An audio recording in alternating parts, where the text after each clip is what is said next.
Good morning, friends. Hello, hello. Good morning to you. I hope this day finds you well. It is a rainy and cold one here. There's nothing quite like the dampness of this, of about 40 degrees and raining. There's a part of me that would prefer snow. There's a part of me that likes that uh, you know, doesn't have that cold that goes all the way through you. Anyway, not complaining about the weather, just let you know what's happening today here. So I hope you're doing well. Welcome. Good morning to you. I hope it is a good one. Hope you got a little coffee going.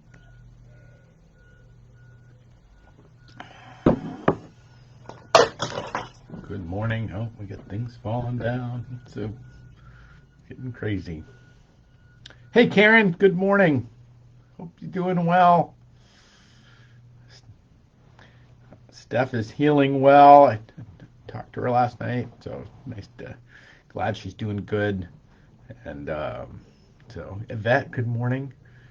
Jane, hey, poor man's fertilizer. This time it is that time of year. Yep, that is for sure. The good morning, listening, folding shirts. Hey, that's good news. That means there's product going out the door. I like it. I like it. Hey, good morning, Donna. Hope you're feeling well this morning. Hope things are good. Sharon Landry, everybody. So, thank you. I got your card, Sharon. Thank you so much. It is so sweet. Yeah, I'm looking forward to that joy. Thank you so much for it. Hi, Audrey. Good morning. Glad you're well. Hope you're doing good. Good morning, everybody. Give it a couple more seconds and get going. It is, yeah, it's Thursday all day. How about that? Good to see everybody. Glad you're here. All right. It is the 24th day of March. Can you believe it? We are almost done with the first quarter of 2022. I have barely started getting the date right, and yet we're already 3 months in, and our Easter tide is just approaching around the corner.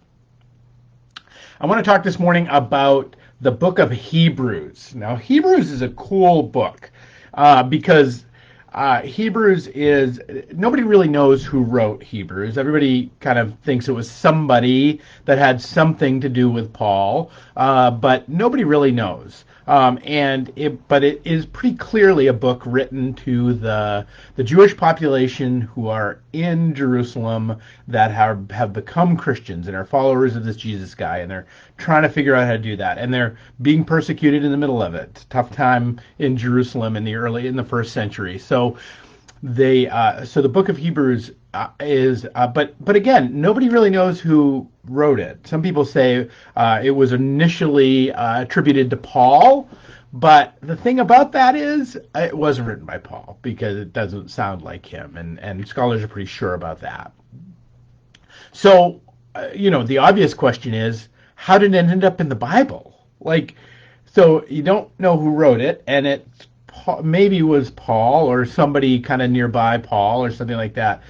How did it end up? And when they were putting the Bible together, when the 66 books that would become the Bible were assembled, that was a real question. Like, we don't even know who wrote this thing. Why are we going to include it? And it was included because it's just that good.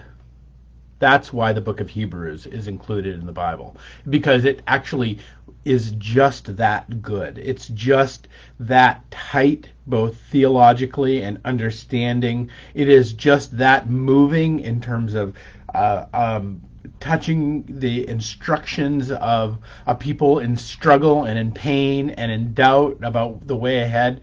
It is just that good in dealing with some of the challenges that are coming forward to this little nascent community that are trying to survive.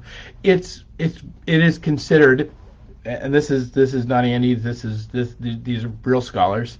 It's considered actually one of the most beautiful pieces of writing in the Bible. So if you've never read the book of Hebrews, it's actually not a bad place to start. It is just beautiful in a lot of its allusions. Now, a lot of it is based in this kind of this foundational understanding of the Jewish tradition, because it's linking the traditions of Christ coming out of the Jewish tradition to be the true Messiah, not the military commander that's going to come with and hit everybody with an axe and make them behave, but is going to be the one who overcomes death, who overcomes sorrow, who overcomes pain, who is truly the King of the kings and the King of the world. And so that it helps in this long lineage. And so I want to read you this. This is from the 4th chapter. It's the end of the 4th chapter. And it says this: Therefore, since we have a great high priest who has ascended into heaven, Jesus, the Son of God, let us hold firmly the faith he professes. For we do not have a high priest who is unable to empathize with our weakness, but we have one who has been tempted in every way, just as we are, and yet did not sin. Let us then approach God's throne of grace with confidence, with boldness, so that we may receive mercy and find grace to help us in our time of need. Now, this is when we're talking about high priests. Where do we get priests in this whole thing? Where did that come from? So this reference to the high priest is also this reference to Melchizedek, which is a whole nother thing. But the way in which the world gets created, well, all the way back to Genesis 1, is this high priest modality. It is this high priest motif. It is God speaks the world into being, and the world comes into being.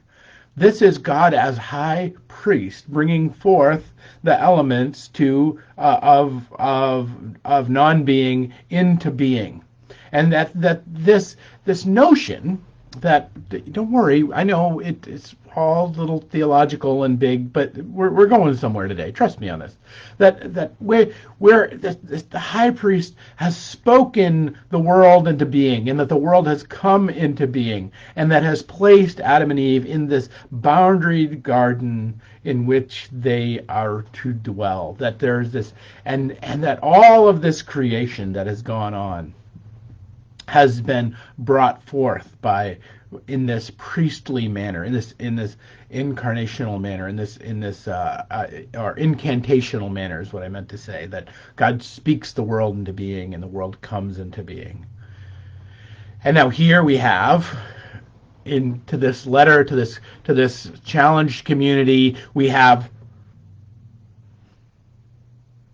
Jesus as high priest, in this coming back around to this journey in which Jesus, the Son of God, who came into the world to be as we are, to overcome death, to overcome sorrow, to overcome pain, to be tempted in every way that we've been tempted, and to then overcome that, brings with him this high priest reality, who has gone throughout the heavens, gone through from heaven to hell, everything in between, earth itself, and has overcome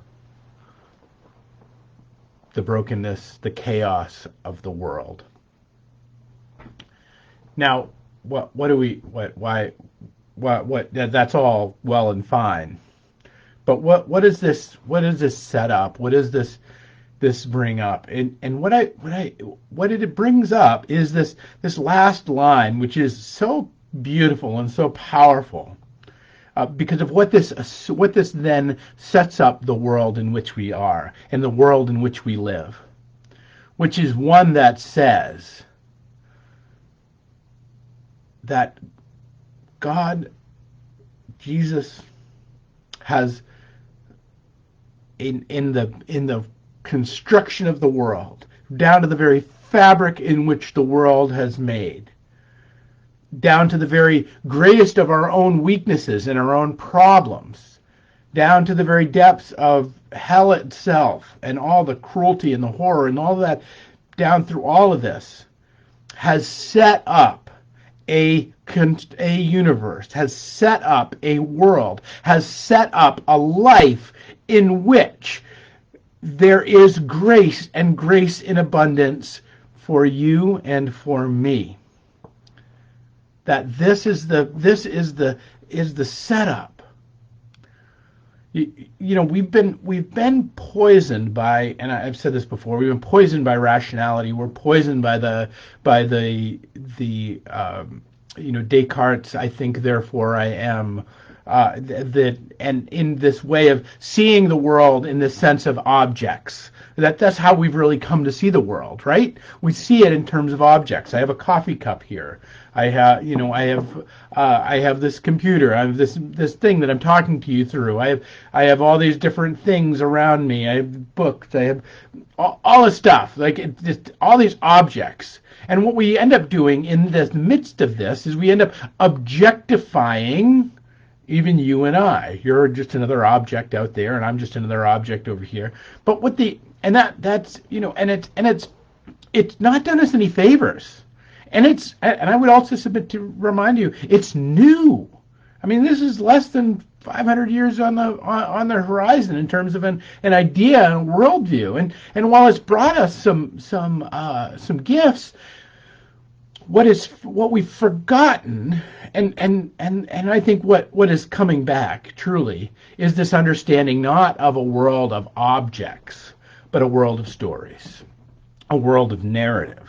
That when I when I hold up my coffee cup, what I'm actually holding up is not just this piece of porcelain or clay or whatever it is, but I'm pulling up the fact that, you know, I had a little cup of comfort this morning, that I had, that this used to have a mate to it. There was actually another cup that looked just like it, and there's a way that it got broken, and I know the story of how it got broken, and that there are ways in which this cup, you know, when I'm holding a cup of coffee, and you know, it's participating in my life, and it's participating in the world around me. And if we're honest, we think about that. This is how we think about stuff. This is how we think about other people. That we're actually one part of this great and grand story of living and story of life. Now, that all might be well and fine, and that we might lament the world that we're living in, or we might be able to look at all this. But I want to invite you to the fact that what the reality of this is, that it has. And our resistance to embracing it, our resistance to embracing the story in which we participate, and the fact that we participate in the story, and that is the most important thing. Not that we're a person among persons, or that we're an object among objects, or that we have objects in which we interact with, and all these little pieces and parts, that we have this or we don't have that, but rather that we move through this world in a story and a narrative, that we're telling that we're a part of this grand and beautiful unfolding of that which is and that which is to come, and that we're a part of that, and that makes us, one of the things that makes us is powerful beyond measure. Because, you know, I mean, I got a thing this here, when, you know, okay, I have a coffee cup, great, you know, it has some functions and that sort of thing, but rather that I have a story in which I participate, and not just a coffee cup, but I have a life in which I'm a part of. I have people with whom I interact. I have life in which I can touch, in which I can change and manipulate and move and grow and change and engage with and offer grace to and receive grace myself. And that this whole story is one in which is one that is filled with the abundance of God's grace for us. And so, I would submit to you, this has real, serious, practical implications. so for instance, which of us would move through the world and we'll make a mistake and we will begin to criticize ourselves mercilessly. You know, how many of us would, faced with another person, we would say, like, that screwed something up. Maybe they made a mistake or something. Maybe they dropped their cup of coffee. This is, how many of us would look at them and say, "God, you're stupid. God, you're so dumb. I can't believe you did that." And yet, which of us would mutter that under our breath to ourselves? "God, Andy, you're so stupid. God, you're so dumb."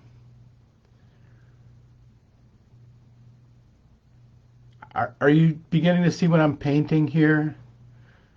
That when we begin to treat our lives as objects, we begin to treat ourselves as objects, we begin to forget the fact that we're part of a narrative and we're part of a story, and that we're part of a narrative and part of a story that has that God's throne of grace calls us to boldly accept and boldly step into it. When we're called to, as in the unknown author's words, "Let us then approach God's throne of grace with confidence, that we may receive mercy and find grace and help us in our time of need." That we might be able to offer ourselves grace. And that doesn't mean excusing the things that we truly need to repent for, or we need to turn ourselves around for. But in the repentance and the turning ourselves around, there's no shame in that. There's no brokenness in that. There's no shatteredness in that, because the way in which this universe in which we live has been formed. That you are a child of God, made in this image of God, and deserving of some respect. You're important to the people in your life. You're important to this world. We desperately need you. And to consider what it would mean, to consider just for a moment what it would mean. And I'm saying this with all of our shortcomings and with all of our challenges and with all of our temptations and with all of our inabilities. But what would it mean to truly step into our lives as if, Jesus' command for us to love our neighbor as ourselves was truly real? Meaning to say that, that we would step boldly to the throne of grace, that we would boldly step and say, "Yes, I deserve all the good things." And that's not to say I'm to frame us. Don't hear what I'm not saying. I'm not saying that we need to be the center of the world, but to say, what if I made sure every night I actually got the amount of sleep that I should get? Or rather than I just stayed up and scrolled on my phone too late.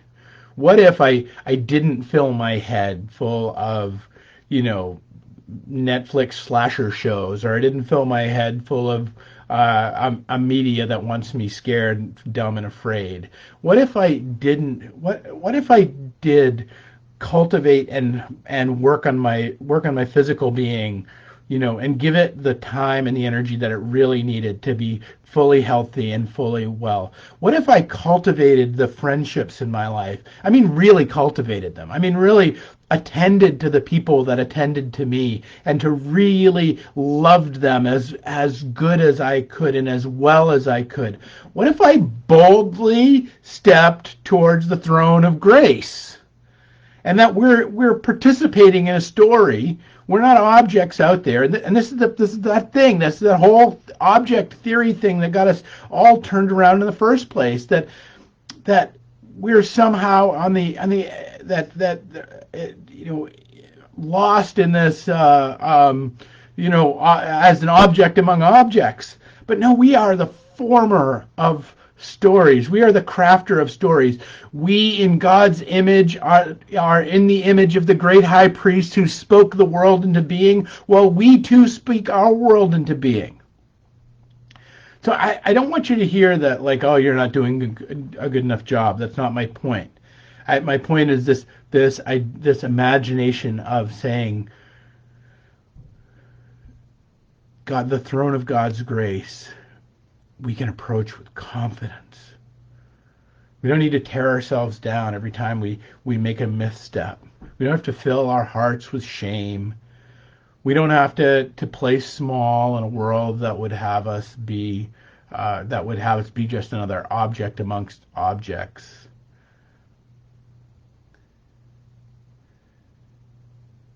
In that way of forming a narrative, in the way of forming a thing, I would invite you, if you do nothing else, just talk to yourself in the way that you talk to somebody that you love. That might be the most powerful thing of this whole thing of boldly approaching the throne of grace, is just talk to yourself as if you're somebody that you actually love, that you actually admire, that you actually are invested in their welfare. How easy is it for us to get down the garden path of we screwed this up, we made this mistake, we're lost in this.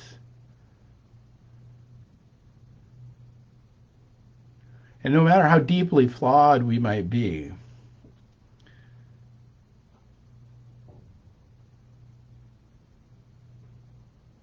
God is not unable to empathize with our weaknesses.